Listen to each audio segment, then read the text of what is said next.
안녕하세요. 거룩한 독서 쉽게 따라하기를 진행하고 있는 김인호 루카 신부입니다. 이번 시간과 다음 시간을 통해서 여러분들에게 거룩한 독서를 쉽게 할 수 있는 아주 단순한 방법을 소개해 드리고자 합니다. 오늘 이 시간을 시작하면서 함께 성모님의 특별한 전구를 청하면서 기도하도록 합시다. 성부와 성자와 성령의 이름으로 아멘. 은총이 가득하신 마리아님 기뻐하소서. 주님께서 함께 계시니 여인 중에 복되시며 태중의 아들 예수님 또한 복되시나이다. 천주의 성모 마리아님, 이제와 저희 죽을 때에 저희 죄인을 위하여 빌어주소서. 아멘. 성부와 성자와 성령의 이름으로 아멘. 오늘 이렇게 여러분들과 첫 만남의 자리를 유튜브를 통해서 이렇게 뵙게 되었습니다.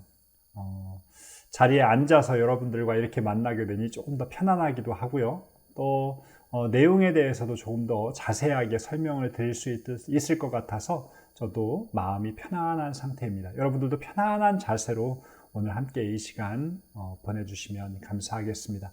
머리는 차갑게, 마음은 따뜻하게 가지면서 이 시간 함께하면 좋을 것 같습니다. 저는 본래 성경을 특별히 전공한 사람이 아닙니다. 물론 사제들이 다 신학교에서 성경을 공부하고 또 끊임없이 묵상하면서 지내게 되지만 저는 본래 심리학을 전공했습니다.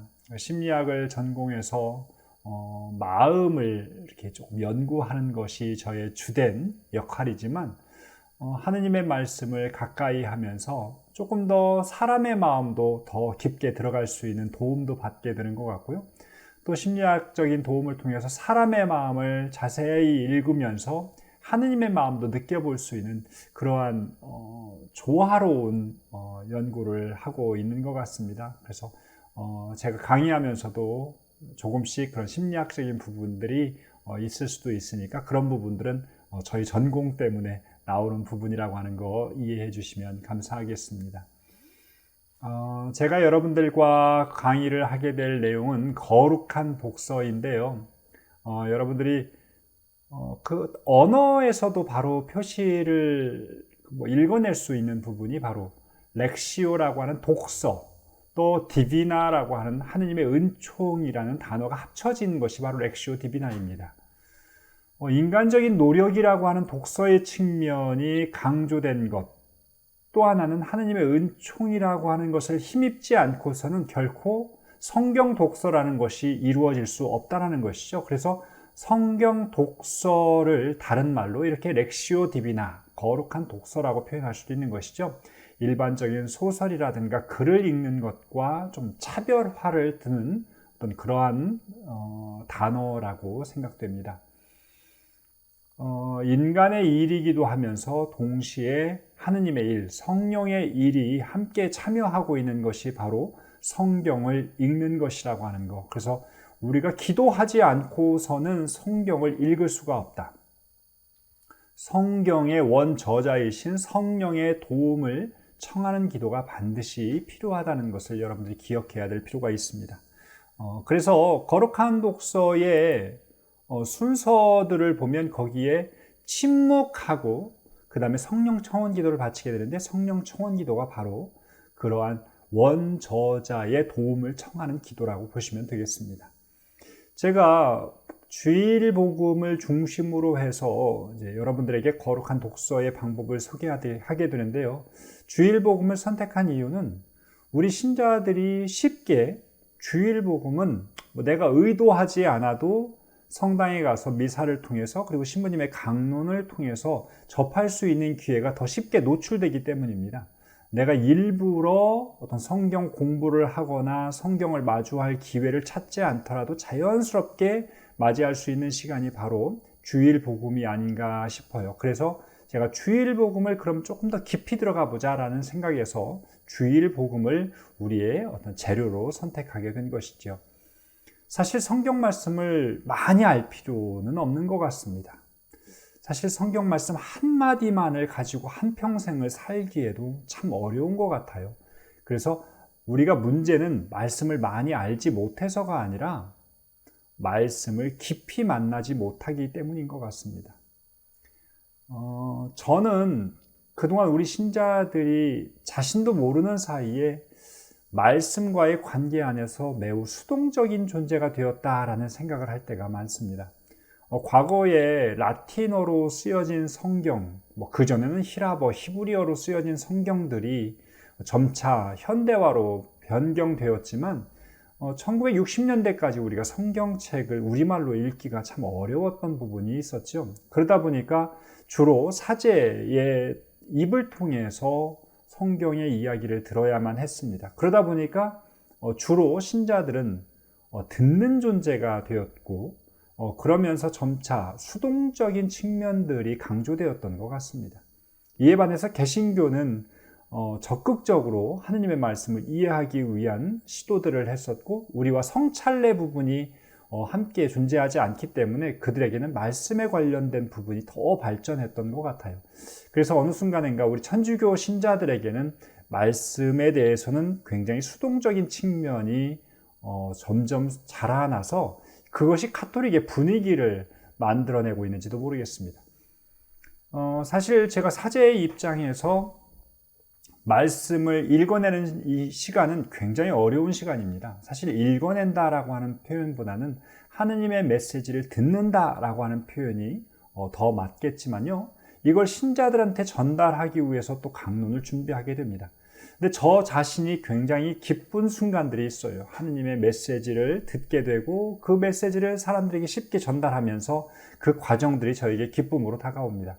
그런데 신자들 역시도 말씀을 직접적으로 대하고 각자에게 말씀하시는 하느님의 말씀을 내가 받아들여야 되는데 늘 사제의 입을 통해서만 혹은 누군가의 묵상을 전해 듣는 것만으로 기쁨을 느끼는 경우들이 굉장히 많다는 것이죠. 1차적인 기쁨이 아니라 주로 간접적인 어떤 기쁨을 체험하는 경우들이 굉장히 많습니다. 저는 우리 신자들에게 거룩한 독서를 가르쳐 주면서 가장 중요한 것은 자기 자신 스스로가 말씀을 듣는, 말씀을 먹는 기쁨을 회복하자라고 하는 것을 이야기하고 싶습니다. 태초에 하느님께서 인간을 먼지로 이렇게 창조를 하셨습니다. 그 이후에도 하느님께서는 계속해서 사람을 창조하십니다. 바로 말씀을 통해서 창조하고 계시죠. 나 자신이 말씀에 의해서 변화되어 가는 것을 여러분들은 체험하고 계십니까? 우리가 때로는 다치고 아프고 하느님께서 만드셨던 그 모상의 모습으로부터 조금씩 벗어날 수도 있습니다. 하느님께서는 당신의 말씀을 통해서 우리를 회복시켜 주시고 다시 치유해 주시고 재창조를 이루신다는 것. 말씀을 듣는 순간은 바로 하느님께서 그렇게 우리를 재창조하신다라고 하는 것으로 우리가 이해할 필요가 있는 것 같습니다. 그동안 우리가 살아오면서 묵상이라고 하는 단어를 자주 사용하게 되는데요. 말씀을 읽는다, 독서와 묵상. 묵상하다라고 하는 것의 언어를 조금 살펴보게 되면요. 이 히브리어의 으르렁거리다에서 이 기원을 조금 찾을 수가 있다고 그러죠. 묵상하다와 으르렁거리다가 어떻게 연결이 될까? 어떤 학자가 그것을 열심히 고민하다가 찾아낸 것은 바로 어떤 짐승의 모습을 보면서 그 답을 찾아냈다고 해요. 히브리인들이 이 으르렁거리다라고 하는 단어를 묵상하다의 기원으로 삼았던 것은 먹거리 앞에서 침을 흘리며 으르렁거리는 그 짐승의 모습, 이것을 상상하게 되었다는 것입니다. 여러분 혹시 개에게 뼈 같은 것들을 주어본 적이 있으신가요? 저도 그런 체험을 비슷하게 했는데요. 뼈를 주면 그 개는 옆에서 계속해서 주인 옆에 있다가 그 뼈를 받아들고 얼른 집으로 들어갑니다. 그리고 그 다음날까지 모습을 보이지 않아요. 그 다음날 그 개의 집 앞에 이렇게 나와 있는 건 어제의 그 뼈에서 살점이 하나도 남아있지 않다는 거예요. 사골까지도, 골수까지도 싹 뽑아먹은 그 하얀 뼈만 이렇게 남아있는 모습을 보면서 우리가 흔하게 버린 그 뼈에서조차도 먹을 것이 남았구나라는 생각을 할 때가 많은데요. 하느님의 말씀을 우리가 살점만 툭툭 떼가지고 뭐 먹는 경우도 있지만 아예 안 먹고 그냥 이렇게 침만 바르는 경우들도 있는데요. 하느님의 말씀은 물고 뜯고 빨고 핥고 하는 그 집중적인 먹는 시간이 필요하다는 거예요. 바로 그 먹는 것, 그것이 묵상하다의 기원이 된다는 것이죠. 우리가 묵상할 때 좀 그런 점들을 생각해 볼 필요가 있는 것 같습니다. 또 하나의 제가 중요한 단어로서 여러분들한테 이야기하고 싶은 건 바로 듣다라는 단어인데요. 이스라엘 사람들은 그 지역에는 화산 폭발로 인해서 그런 석회라든가 이런 것들이 굉장히 많이 먼지가 되어서 날아다니는 경우들도 많았던 것 같아요. 돌도 물론 많고 밭 같은 데도 그런 것들이 굉장히 많지만요. 그래서 이 귀에도 그런 것들이 껴서 굳어버린다는 생각들도 했던 것 같아요. 그래서 하느님의 말씀을 듣다라고 하는 단어의 기원을 들어가 보면 석회암을 깨다, 돌을 깨다라는 뜻이 있어요. 돌을 깬다. 우리가 무엇으로 인해서 오늘날 귀에 이렇게 돌이 낄까요? 세상의 소리에는 발달되어 있는데 또 무엇인가 권력을 쫓고 재물을 쫓는 것에는 익숙해져 있는데 때로는 하느님의 목소리를 듣는 시간들이 줄어들다 보니까 우리는 어쩌면 그런 다른 것들로 인해서 그냥 귀가 막혀버린지도 모르겠어요.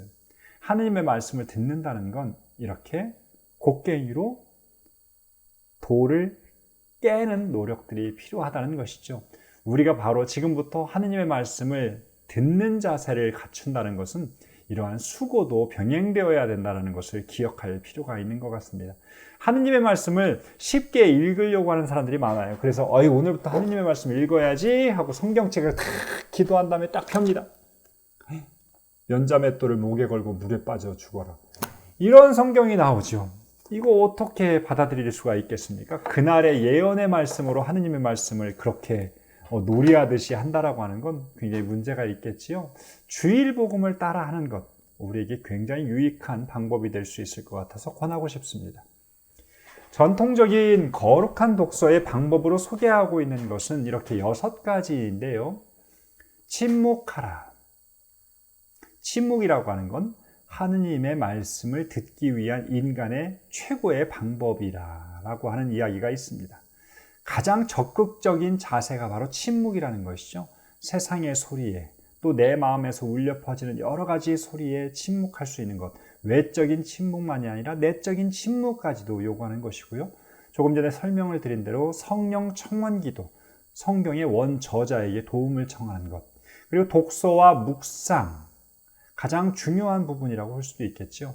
그리고 그 과정을 통해서 기도와 관상까지 이루어지는 것이 전통적인 거룩한 독서의 방법론입니다. 저는 여기에 특별히 독서와 묵상하는 데 있어서의 어려움을 겪는 분들이 많아서 그 과정을 돕기 위해서 독서와 묵상 과정을 이렇게 3가지로 요약해 보았습니다. 첫 번째는 배경 지식을 파악하는 것이고, 두 번째는 자세하게 읽는 것, 세 번째는 묵상의 단계에서 핵심인 부분인데요. 바로 예수님의 모습에 주목하는 것입니다. 배경 지식을 파악하는 것. 제가 어렸을 때 아버지가 돌아가셔서 연도를 3년 동안 매일 바쳤어요. 근데 3년 동안 매일 바친 것이 놀라운 것이 아니라 그 내용이 무슨 말인지도 모르고 3년을 바쳤다는 겁니다. 너희 소보로 내게 뿌리소서 나하고 조찰하리이다. 이 소보가 뭔지 조찰하리다가 뭔지 10살 때 제가 어떻게 알았겠어요? 근데 한 번도 그것에 대해서 궁금증을 가져본 적도 없습니다. 왜냐하면 기도하는 것 자체가 저에게는 너무 버거웠거든요. 그런데 저희 누나는 연도책에다 깨알같이 무엇인가를 쓰고 있는 모습을 보았습니다. 그게 뭐였냐면 자기가 모르는 단어가 나오면 그걸 다 찾아봤던 거예요. 기도를 조금 더 마음을 갖고 하고 싶은 욕망에서 나왔던 그 자세인 것 같습니다. 저에게는 그런 것들이 부족했는데 나중에 제가 거룩한 독서를 하면서 그것을 알게 되었죠. 두 번째는 자세하게 읽는 것입니다.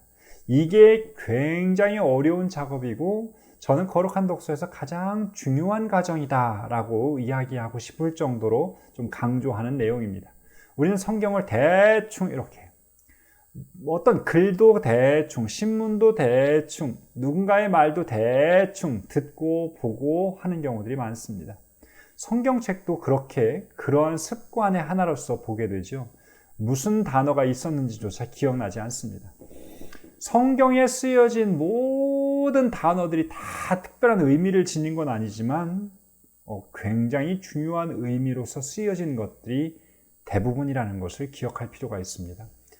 우리가 잘 알고 있는 요셉 성인에 대해서 굉장히 공경을 하고 있지만 실제로 성경에서 그분을 묘사한 그 부분은 굉장히 작습니다. 그는 의로운 사람이었다. 이렇게 아주 단순한 이야기를 하고 있는데 이 부분을 아주 짧게만 소개하고 있다는 것이죠. 그러면 성경에 기록된 많은 부분들은 그만큼 정제되고 아주 응축된 그러한 단어들을 많이 사용했기 때문에 조금 더 주의 깊게 그렇게 역사화되었고 어떤 이야기로 구성되었다라고 하는 걸 기억하면서 조금 더 자세히 읽으면 어떤 의미를 더 읽어낼 수 있다는 것을 우리가 생각해 볼 필요가 있는 것 같습니다. 세 번째로 예수님의 모습에 주목하는 것은 예수님의 모습에 우리가 때로는 눈의 어떤 시각을 이렇게 잃어버리는 경우들이 많아요. 다른 부수적인 것들에 시선을 온통 빼앗기죠. 물론 그런 부분들도 굉장히 중요할 수가 있습니다. 예를 들면 자케오를 예수님께서 부르시는 부분들인데 자케오에만 우리의 시선이 머무른다면 성경 본문을 잘못 이해한 것일 수도 있겠죠. 그를 부르시는 예수님, 그를 만나시는 예수님에게 초점이 있는 것. 그래서 우리의 초점을 다시 예수님 중심으로 이동할 필요가 있다는 것을 강조하고 싶습니다. 저는 이 거룩한 독서를 제가 한 20년 전부터 이렇게 어떤 수도회에서 제가 30일 피정을 하면서 배우게 되었는데요. 그러고 나서 제가 이제 20년 동안을 혼자 하면서 저 나름대로 신자들에게 어떻게 하면 도움이 될 수 있을까를 굉장히 고민하게 되었습니다. 그래서 한 10년 전부터는 이제 그것을 아주 본격적으로 준비하게 되었고, 그래서 몇 년 전에는 신자들을 위한 교재도 만들게 되었고, 또 강의도 여러 차례 나가면서 신자들을 돕게 되었습니다. 그런데 하면 할수록 참 저도 어렵다는 생각이 드는데, 신자들도 많은 부분들이 어렵기 때문에 떨어져 나가는 경우들도 굉장히 많이 보았습니다. 사실 성경을 읽는다는 건 그렇게 쉬운 일이 아니에요. 하지만 꾸준히 듣고 또 읽는 훈련을 하다 보면 물론 우리가 평생 이렇게 살 수는 없지만 안 하다가도 다시 돌아와서 성경을 읽을 때에 어떻게 읽어야지 라고 하는 정도의 그런 수준들은 되지 않을까 싶습니다. 사실 거룩한 독서는 방법론이 아니에요. 하나의 영적인 수행이고 영적인 수련이라고 볼 수 있습니다. 왜냐하면 이것은 하나의 성경을 읽는 방법이 아니라 성경을 마주하는 하나의 마음가짐, 또 외적인 태도, 성경을 계속해서 기억하려고 하는 어떤 행동들, 또 성경을 대하는 마음들, 이런 것들이 끊임없이 하느님 안에서 변화되기 때문이죠. 그래서 저는 이 시간이 거룩한 독서가 단순히 하는 방법이 아니라 이것은 하나의 수련이고 수행이다. 그리스도인의 바로 영신 수련이라고 볼 수 있는 것이 바로 거룩한 독서라고 이야기하고 싶습니다. 그래서 누군가가 김인호 신부님이 하는 것이 거룩한 독서의 전통과는 조금 안 맞아 라고 이야기한다면 저는 충분히 이해하겠습니다. 저는 신자들에게 더 잘 이해시키기 위해서 제가 그 방법을 조금 변경했던 것이죠. 그런데 거룩한 독서의 전통적인 방법은 없습니다. 제가 하면 할수록 느끼는 것은 이것이 거룩한 독서다 라고 이야기하는 그것이 거룩한 독서가 아닐 확률이 높다는 거예요. 어떤 아이가 거룩한 독서를 어떻게 하냐면 저녁에 침대 위로 성경 말씀을 가지고 갑니다. 그리고는 성경을 읽고 나서 기도를 하죠. 하느님, 꿈속에서도 당신의 말씀이 저를 이끌어 주십시오. 그리고는 아침에 일어나서 또 성경 말씀을 읽고 그 성경을 자신의 신발 위에 올려놓습니다. 하느님, 당신의 말씀이 저를 이끌어 가 주십시오. 저는 이게 얼마나 훌륭한 거룩한 독서인지 모르겠어요. 지금 이 강의를 듣고 계시는 분들 가운데 제가 가르쳐 드리는 대로 따라하다 보면 어떤 분들은 굉장히 힘들 수 있는데, 제가 가르치는 방법 모두를 다 하려고 하지 마십시오. 단 하나라도 하면 됩니다. 예를 들면 주일 복음을 그냥 읽는 것만 하더라도 저와 함께 이 작업에 참여하고 있는 것입니다. 또 어떤 분은 거기에 조금 나가서 주일 복음이라도 써야 되겠다. 또 더 나아가서 교재를 통해서 내가 함께 해봐야 되겠구나. 이렇게 하시는 분들 점점 자기만의 수준을 가지고 또 자기만의 어떤 그 시간들을 배열하면서 천천히 꾸준히 따라오시면 되겠습니다.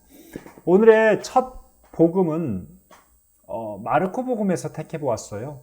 사실 대림 시기에 이 강의를 시작하면서 대림의 주일 복음을 강론으로 이 강의의 주제로 하면 좋겠는데, 복음의 구성은 이제 우리가 두 가지 정도로 요약할 수 있습니다. 첫 번째 복음의 구성은 설화식 구성이라는 것이 있습니다. 이것은 하나의 이야기예요. 연극처럼 어떠한 장면들이, 어떤 사건이 펼쳐진 것을 우리가 설화식 구성이라고 하지요. 조금 전에 말씀을 드린 자케오의 비유 같은 경우에는 누가 나왔고 어디에서 어떤 일이 발생했는지 이야기식으로 이루어진 것, 이게 바로 설화식이죠. 반면에 요한복음과 같이 고별사의 부분과 같은 부분은 잘 드러나는데요. 예수님께서 혼자서 계속해서 몇 장에 걸쳐서 이야기하시는 부분이 소개되고 있습니다. 이것을 우리가 담화식 구성이라고 이야기합니다. 대림 시기에 우리가 읽게 되는 종말에 관련된 부분들도 요한복음이 아니지만 다른 복음에서도 이렇게 예수님의 담화가 소개되고 있는 것인데요. 담화식 구성은 조금 다른 방법이 적용돼야 되고 초보자들에게는 조금 어려운 것이 될 수 있기 때문에 제가 처음에는 설화식 구성을 읽는 방법을 여러분들과 함께 하려고 합니다. 오늘의 복음 본문을 함께 읽어봅시다. 침묵하고 성령 청원 기도하고 이렇게 읽는 것이라는 걸 전제로 하고 지금 이 시간은 좀 생략해 보도록 하겠습니다. 그들은 회당에서 나와 야고보와 요한과 함께 곧바로 시몬과 안드레아의 집으로 갔다. 그때 시몬의 장모가 열병으로 누워 있어서 사람들이 곧바로 예수님께 그 부인의 사정을 이야기하였다. 예수님께서 그 부인에게 다가가시어 손을 잡아 일으키시니 열이 가셨다. 그러자 부인은 그들의 시중을 들었다. 저녁이 되고 해가 지자 사람들이 병든 이들과 마귀 들린 이들을 모두 예수님께 데려왔다. 온 고을 사람들이 문 앞에 모여들었다. 예수님께서는 갖가지 질병을 앓는 많은 사람을 고쳐주시고 많은 마귀를 쫓아내셨다. 그러면서 마귀들이 말하는 것을 허락하지 않으셨다. 그들이 당신을 알고 있었기 때문이다.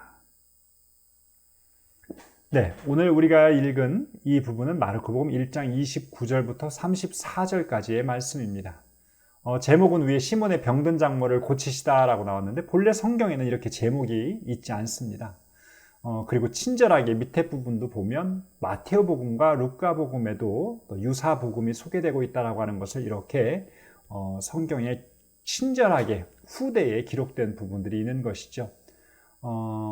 자, 성경을 이렇게 본문을 주일복음을 딱 보게 되면 이게 지난 연중 나해의 5주일 복음입니다. 기억이 나시려나 모르겠어요. 사실은 이걸 3년마다 우리가 반복해서 듣기 때문에 뭐 한 30년 하신 분들은 이 복음을 10번 들었다는 거예요. 근데 참 놀라운 건 처음 듣는 것 같다는 것이죠. 자, 그러면 여러분들에게 이제 이 복음을 좀 다르게 들을 수 있는 방법을 소개해 드리겠습니다. 제가 아까 소개해 드린 대로 순서를 따라가 보면 첫 번째 배경 지식을 파악하라. 배경 지식은 단순합니다. 내가 쭉 읽다가 모르는 것이 있으면 표시를 하면 돼요. 자, 제가 표시를 동그라미를 쳐도 되고요. 근데 성경에다가 저는 기록을 했으면 좋겠어요. 어떤 사람들은 성경책을 갑으로 물려주려고 그러나 깨끗하게만 사용되시는 분들이 있는데 그럴 필요가 없습니다. 성경책을 제가 가지고 있는 것들 가운데 하나는 이렇게 막 성경책에다가 표시도 해요. 막 글도 쓰고 이렇게 하면서 찍찍거리는 이런 누가 보면 지저분하다라고 할 수도 있겠는데요. 이런 것들이 성경책입니다. 이렇게 다 제가 책을 읽다가도 어떤 부분이 있으면 쓰고 하는 것인데요. 여기다가 표시를 하면 되는데 뭐 너무 그 공간이 작으면 이렇게 제가 했듯이 메모지를 붙여도 괜찮습니다. 한번 체크해 볼까요? 회당. 뭐 야고보와 요한, 뭐 시몬과 안드레아가 누구야? 뭐 이런 것들도 볼 수 있고, 또 막 문 앞에 예수님의 집은 어떻게 생겼을까? 뭐 이런 것들도 볼 수 있죠. 자, 그럼 이걸 어떻게 찾을까요? 궁금한 것이 있으면 1번 시모님한테 전화한다. 2번 주석서를 산다. 3번 인터넷을 검색한다. 네, 2번과 3번은 좋습니다. 근데 여러분들이 다 예루살렘 성경 공부 책을 가지고 계실 거예요. 그걸 활용하시는 것도 좋고요. 또 인터넷을 활용하시는 방법도 좋습니다. 자, 저하고 함께 해보도록 하죠.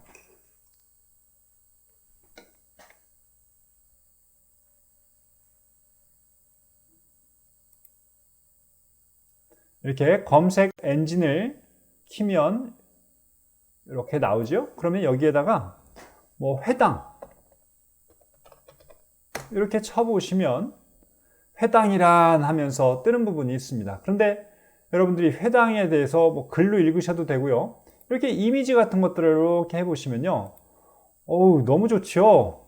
이렇게 생겼대요. 옛날에 이렇게 생겼다죠.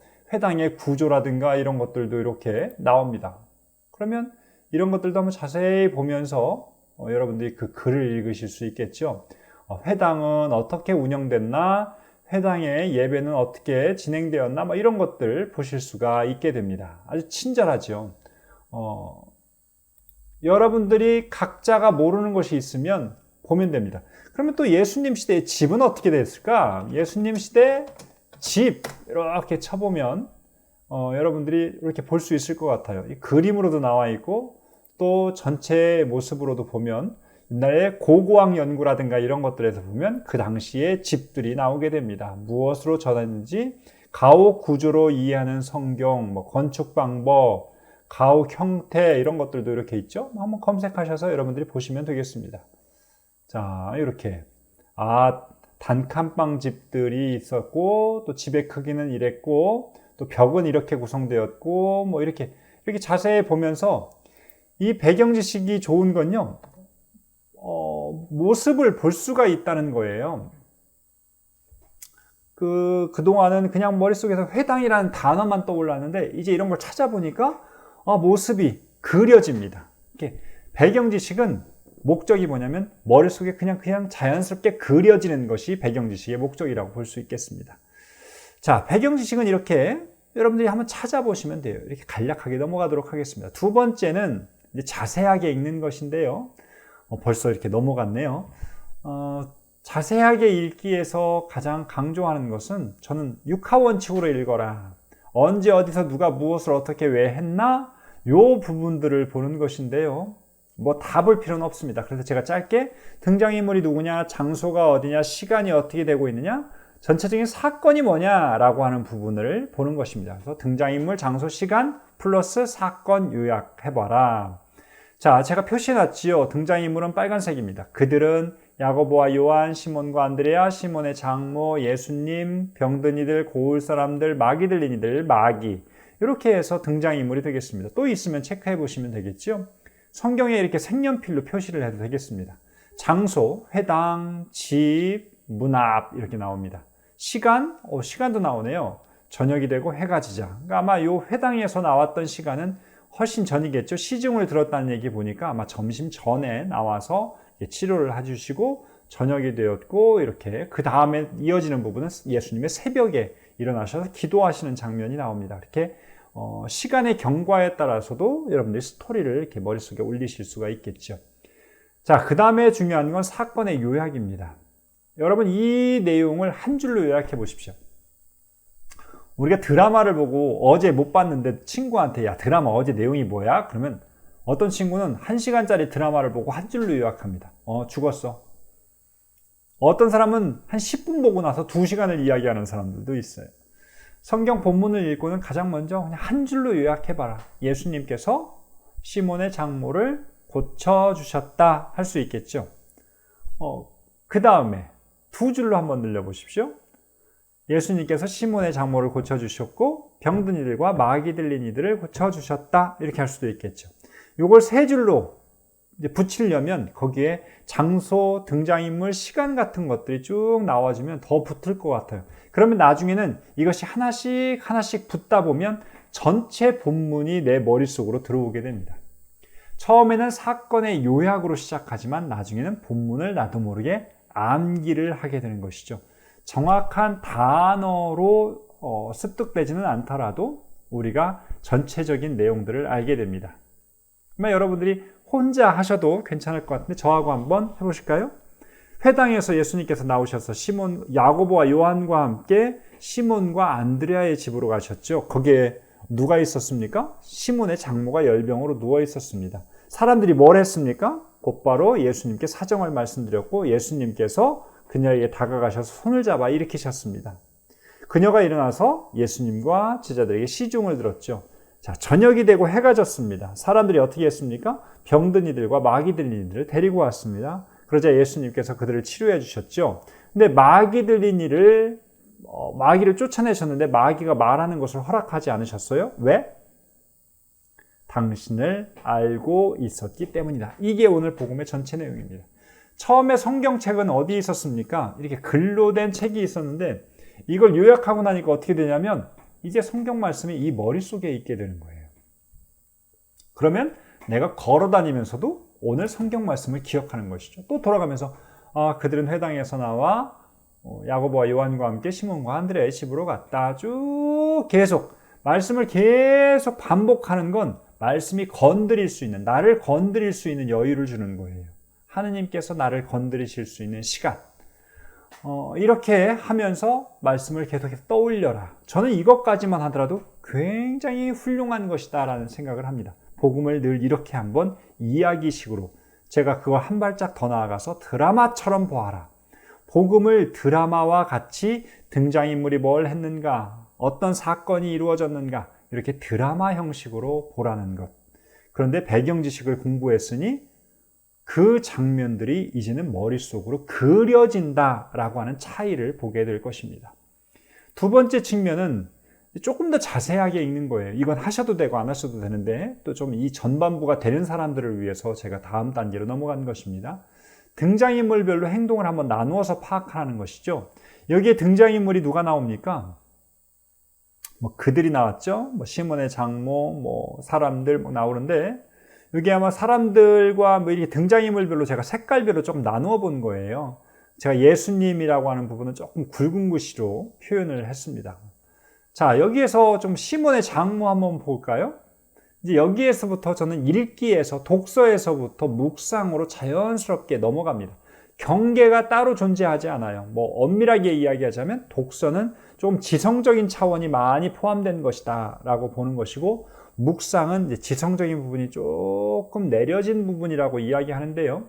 그 경계는 일반 사람들에게서 크게 나타나지 않습니다. 시몬의 장모 열병으로 누워 있었대요. 그런데 예수님의 치유를 받고 나서 시중을 들었답니다. 이거를 보면서 갑자기 묵상으로 이어지죠. 누워 있었던 사람, 병든 자를 표현하는 것이죠. 성경에서 누워 있다라고 하는 건 아픈이에요. 중풍병자라든가 또 절름발이라든가 이런 많은 이들이 누워 있다, 앉아 있다. 성경에서 이런 사람들은 다 아픈 사람들입니다. 건강한 사람은 걸어 다니는 사람이죠. 자, 부인이 그들의 시중을 들었다. 치유된 사람의 첫 번째 행동이 바로 시중이에요. 이 시중을 다른 말로 하면 봉사라고 볼 수 있겠죠. 치유된 사람이 제일 먼저 한 행동이 봉사다. 그걸 말을 바꾸어 보면 봉사는 치유의 표지다라고 하는 결론에 이르게 됩니다. 오늘날 성당에서 봉사자가 없다는 이야기를 많이 해요. 그 말은 무슨 말이냐면 성당에서 치유자가 없다는 것이죠. 치유가 일어나지 않는 곳, 성당이 그저 일터가 되고 있다라는 겁니다. 성당은 치유가 이루어져야 됩니다. 자기가 치유를 받았다고 하는 사람은 반드시 이렇게 봉사를 통해서 자기 자신의 치유받았음을 드러내야 한다는 것.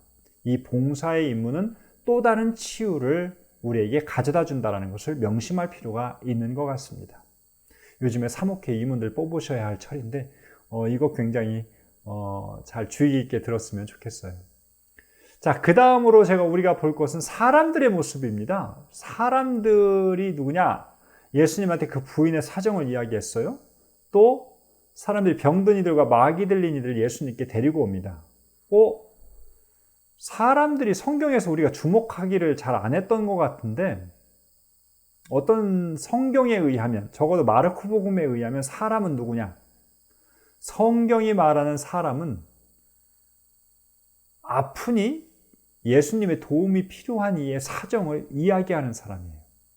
그리고 그들을 문 앞까지 데리고 오는 사람들입니다. 치유의 봉사자, 협력자. 사실 이 치유는 예수님에 의해서 전적으로 이루어지는 것인데요. 성경은 굳이 사람들의 역할을 언급하고 있습니다. 아까 제가 요셉에 대해서 이야기했듯이 요셉에 대해서도 그렇게 짰던 성경책이 이 사람들에 대해서 이렇게 기록하고 있다는 건 놀라운 것입니다. 하느님의 구원의 협조자로서 초대되었다. 하느님께서는 모든 것을 하실 수 있지만 우리를 초대하신다. 성경이 의미하는 사람, 그런 걸로 정의해 본다면 우리는 사람이 되고 있나요? 우리가 사람같이 산다는 것, 그것은 어쩌면 성경에 의하면 이러한 삶을 사는 것입니다. 누가 아픈가? 누가 치유가 필요한가? 그것을 도움이 필요한 일을 도와줄 수 있는 분에게 데리고 가는 것. 그것이 의사 선생님에게, 또 때로는 도움을 줄 수 있는 누군가에게 그를 데리고 가서 구체적으로 도움을 주는 존재들이 바로 사람들이라는 것이죠.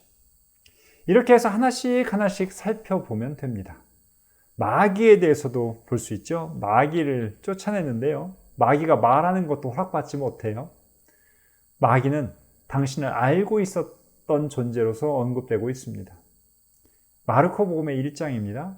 마르코복음의 목적은 모두가 예수 그리스도님, 하느님의 아들이신 예수 그리스도를 믿는 것, 그분이 하느님의 아들이심을 믿는 것이 목적인데 1장부터 벌써 알고 있었던 이가 있었어요. 그게 누구냐? 바로 마귀입니다. 가끔씩은 신앙에 대해서도 안다는 사람을 만나고 성당에 대해서도 좀 안다는 사람, 또 누구에 대해서 좀 안다는 이야기를 듣게 되는데요. 그 알미 얼마나 무서운 것인지를 오늘 복음 말씀을 보면 우리가 신중하게 그 안다라고 하는 단어를 써야 된다는 걸 생각하게 됩니다. 여러분, 이 이거 주의할 필요가 있겠죠? 그래서 저도 늘 강의하고 할 때마다 이렇게 십자성모를 제 입에 댑니다. 하느님, 저에게 말하는 것을 허락해 주십시오.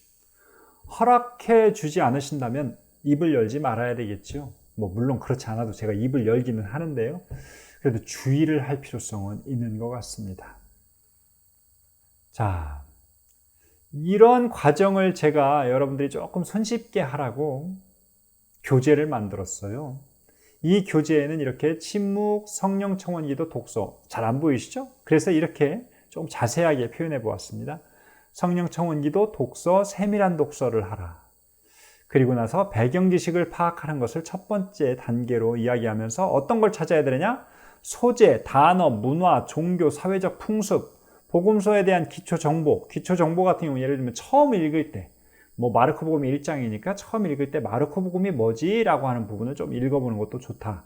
성경의 전체 문맥, 바로 이 앞에 어떤 부분이 뒤에 어떤 부분이 소개되고 있는가 라고 하는 것도 좀 살펴보면 좋겠다는 겁니다. 전례력과의 연관성 속에서도 좀 살펴보는 것도 좋은데 이걸 한 번에 다 할 필요 없습니다. 그래서 그냥 가볍게 내가 모르는 단어 체크해봐라 라고 하는 건데, 제가 교재에다가 모르는 것을 체크하는 것도 어려운 과정이기 때문에 이렇게 써놔봤습니다. 회당, 야고보와 요한이 누구야? 시몬과 안드레가 누구야? 당시의 집 구조와 형태는 어떻게 생겼어? 하면서 성경에 대한 기본 지식들도 쌓을 수 있는 과정인 것 같아요. 그런데 이게 핵심은 아닙니다. 아까 말씀을 드렸듯이 배경 지식은 머릿속에 그리기 위한 것이다.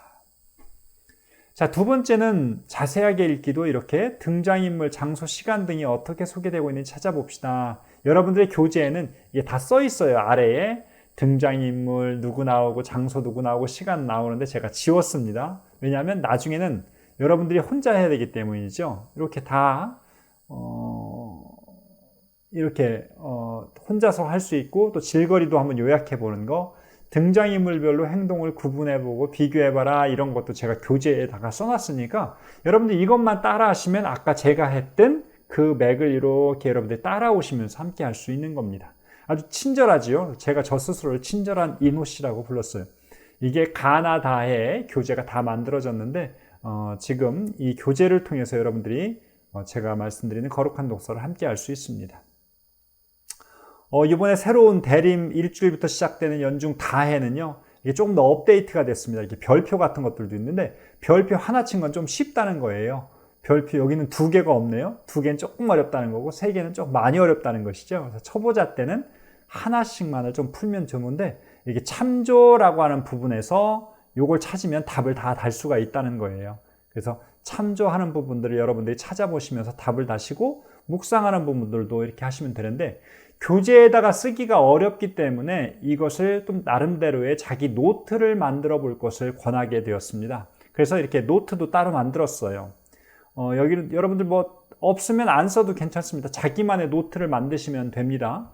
그래서 이렇게 배경 지식 파악한 것 중에 몇 가지를 이렇게 한번 써봐라. 여기다 그림, 사진 같은 것도 빼서 붙여도 되겠죠. 뭐 이걸 클리어 파일 같은 거에다가 집어넣어도 되고요. 다공 노트에다가 이렇게 붙여넣어도 되고 써도 되고, 여러분들이 편하실 대로 하면 되겠습니다. 모든 걸 다 하려고 하지 말고 문제를 다 풀 필요 없습니다. 그 중에 몇 가지만 이렇게 답을 달아보시면 되겠습니다.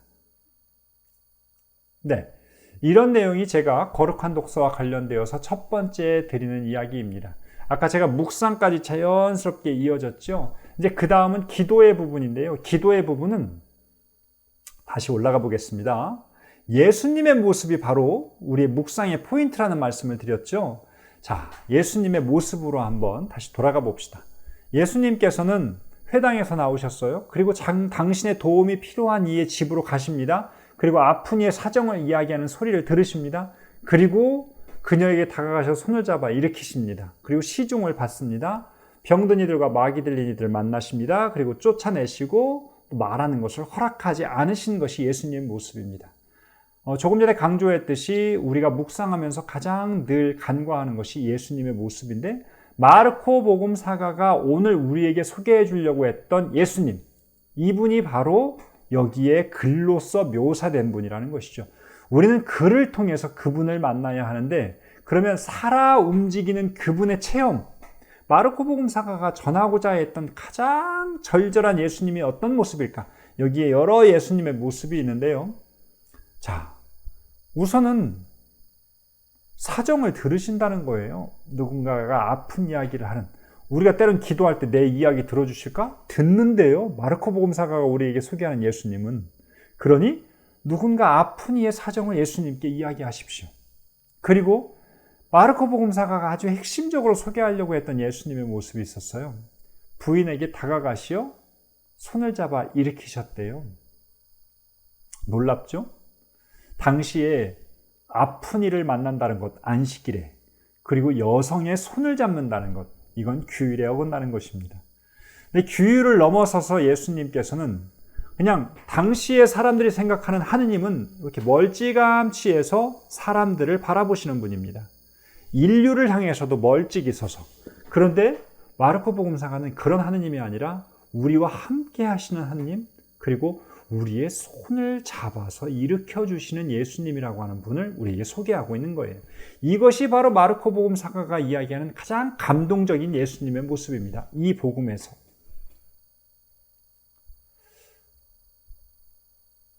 아프고 병들고 한 이를 향해서 예수님께서 손을 내미신다는 것. 저는 그 예수님의 손에 우리 지구를 이렇게 드렸으면 좋겠다는 생각이 들어요. 지구가 예수님의 손에 닿았으면 좋겠다.